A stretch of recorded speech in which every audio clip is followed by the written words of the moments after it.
AKAPADers, welcome to episode 463 of AKAPAD's Audio Audacity podcast. I am your host, Peter A.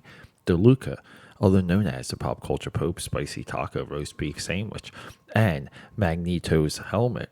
Today we're talking Miss Marvel from Disney Plus, where second episode just dropped. Where, so many times I even said this in private conversations. I don't do reaction reviews. I talk about it. I'm very animated when I discuss this because I just feel like reaction reviews steer towards nothingness. So what are we doing here? Well, we're not just talking about the first two episodes of Miss Marvel. Frankly, we're not going to actually discuss the content of either of these episodes because I feel like the show in all deserves a fair shake, as any type of content is or does, and it doesn't matter. It doesn't matter who the content is for.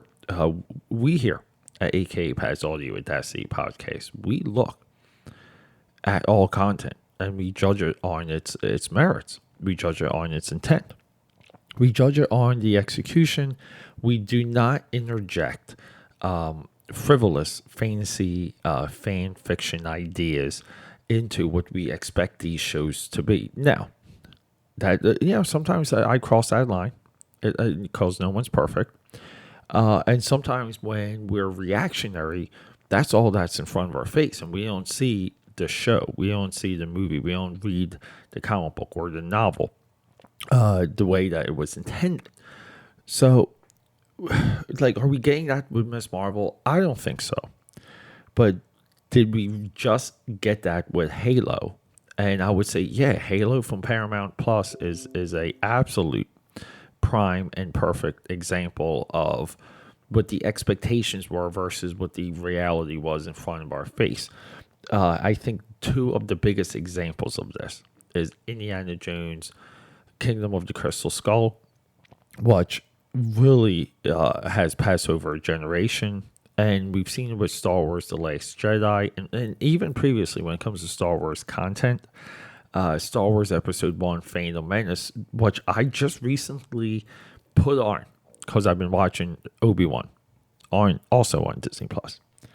And I have to say, the older I get, the more tolerant I am of Episode 1, or the more of a brain dump I treat it as, because just sitting down and being able to watch a movie like that, just with the spectacles and knowing where the story's going to go, it's just interesting to me. And it's okay that some of these arguments are there.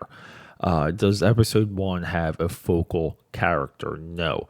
Does episode 1 give us the Anakin Skywalker we were expecting from the end of Return of the Jedi? No. We didn't want a little boy, or if we did got a little boy, we just didn't want that thing. And then we have Jar Jar Binks, and people are still not over Jar Jar Binks. And I bring a lot of that perspective because along the way, I greatly have appreciated the Matrix sequels, Matrix Reloaded and Matrix Revolutions, and really see what the Wachowskis attempted to do with those two movies. And it makes my head spin, the intricate detail of the story, exactly what they were going for, and to do that on somewhat, as you can consider, like an epic scale. It's impressive. It really is. Going back to Disney, Pirates of the Caribbean, At World's End, Dead Man's Chest, sequels to Curse of the Black Pearl, the first one. That's maybe top 2, top 3 trilogy ever as of character arcs. So I don't know.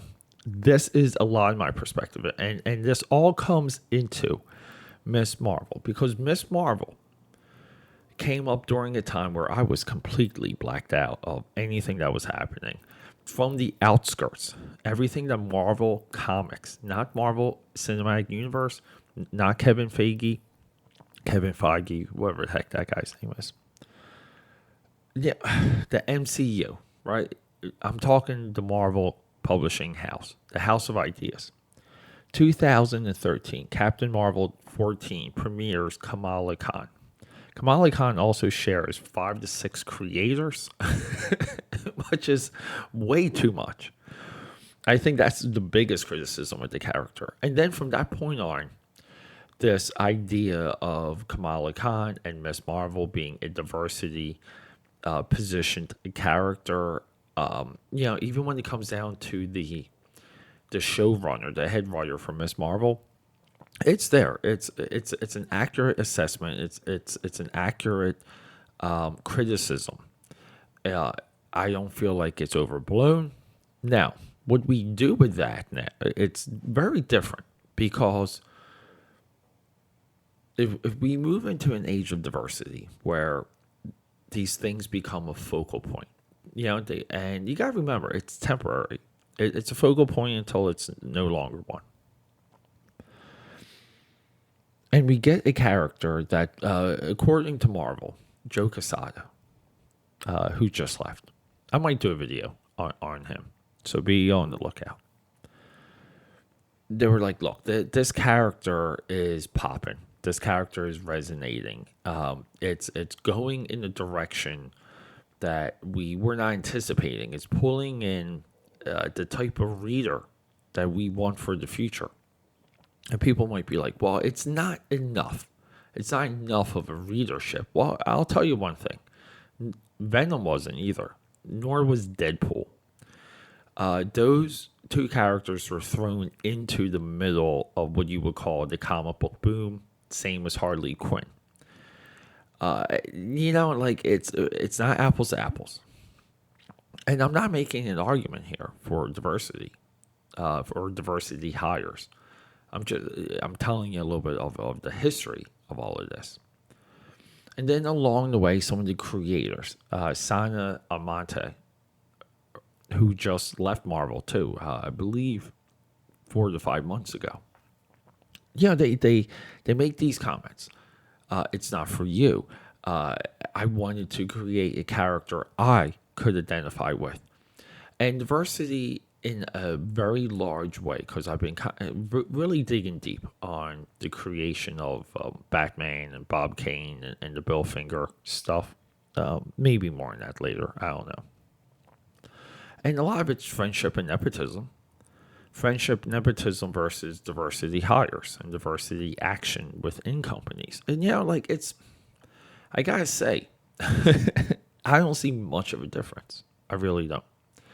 Now, is it frustrating? Does it make one angry? Does one make concessions when they criticize one and let the other one pass? They do. And, and I'm not saying that there's not maniacs on both sides of some of these arguments, but Miss Marvel is the diversity character. It's the hood ornament, so to speak, of this type of movement. Now, here's the thing. We have a show on Disney Plus. They spent some money on this. They spent some money. I would say when it comes from an art direction standpoint, it's great. It's up there. A lot of time spent. A lot of money spent. First appearance, 2013, 2022, live action. That's a win. I know you don't want to think about it that way, but it's a win. And now we have a split internet. The internet is divided. Some people like it, some people don't. The people that don't like it, strictly just they don't like it. They don't even like it that it's maybe not for them. I think it is. And I guess this is where the can I say it? The audacity part of this conversation creeps in. Miss Marvel is intended to be within the Marvel Cinematic Universe.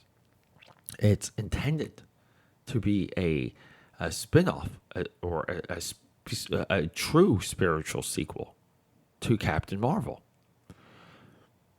Endgame, right? Captain Marvel shows up in Endgame, almost kicks Thanos' butt. right? Or was that Infinity War? No, Endgame. I'm getting my my giant Avenger movies mixed up. The interesting start of Miss Marvel, just the precept. It's quite simple. We have a teenager that has grown up within the events that we've been witnessing within the Marvel Cinematic Universe. She grew up. She's a child of this time. She's even a child of Spider-Man. And people compare her to Peter Parker and Tom Holland. I believe that's fair because they're just teenagers. I mean, baseline. But this show gives us a part of one of the answers of if you grew up in an age of heroes, heroes that we've all grown to love through the MCU. What would you do if you got powers? What would you do? Who would you be? And within that, we have our creator, our lead writer, Bisha K. Ali. Pretty good Wikipedia. Data analyst. She worked as I think a suicide operator. Went into stand-up comedy. She did win some diversity something, but went into TV writing. And for the last like 5-6 years, she's been writing, like one show per season on multiple series. And she gets this shot. And we all know her. I don't know her upbringing. I don't know how much of her life is put into this show. But her parents, the way how she writes the parents on this show, lovable. Her brother, lovable. I'm a little bit into episode 2, and Kamala Khan starts developing a love interest, and that's tricky. And we get some of these passive comments in history class. I mean, we get some of these drops. But we're just exploring ideas here. It's covert and subvert, and it's not in your face, but it's there. So these ideas about it being woke and these other things, I believe it's there if that's how we're going to define woke. But then along the way we have, this Amon Valerine, right? I cannot pronounce any of these names. Is this her? Either way, the girl in this show is the cutest freaking thing. She's so freaking cute. The high school is not a real high school. It is like a Disney kids high school, but this is also a part of the young Disney, the teenage Disney crowd and audience. Disney does this stuff well. They do it better than Nickelodeon. There's a formula. There's a unit of people that understand what they're making when they do their Disney high school shows. Watch some of them.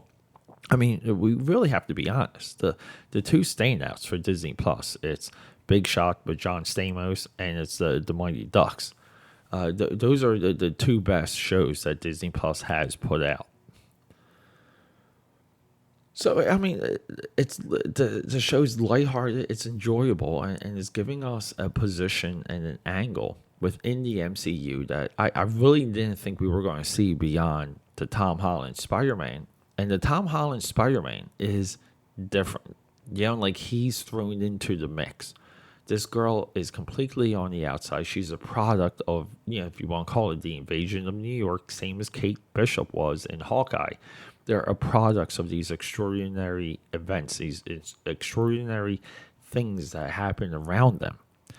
And in a very large way, that is the Marvel universe, not cinematic universe. That's the Marvel universe. Regular people thrown into the mix. This was always the appeal of Marvel. This was never DC. DC was gods on Earth. Marvel is the regular guy witnessing it. This show is it. The show is there, and I'm very much anticipating the entire story, the entire 6 episodes of this, because I just have a feeling that there's going to be a gotcha at the end, that they're going to, like do something with it. Like do something that brings it into the Marvel Cinematic Universe more so than they did with Moon Knight. But at the same time, I'm a little relieved that we're not going through Doctor Strange, Multiverse of Madness, or Spider-Man No Way Home, where, it's infinitely connected to 1,200 other pieces of content within the MCU. Like this is on the outskirts, and because of that, I think it's more enjoyable, it's more watchable, it's way more consumable. So, I mean, to me, it's a watch. It's worth the 6 hours to put into it. It goes all the way through mid-July. I do believe, I want to say Moon Knight, there was enough anticipation where it worked when they were dropping the episodes. I would say Miss Marvel should have been a bigger drop. They should have had the first 3 episodes dropped and then trickled the others as they did with Obi-Wan.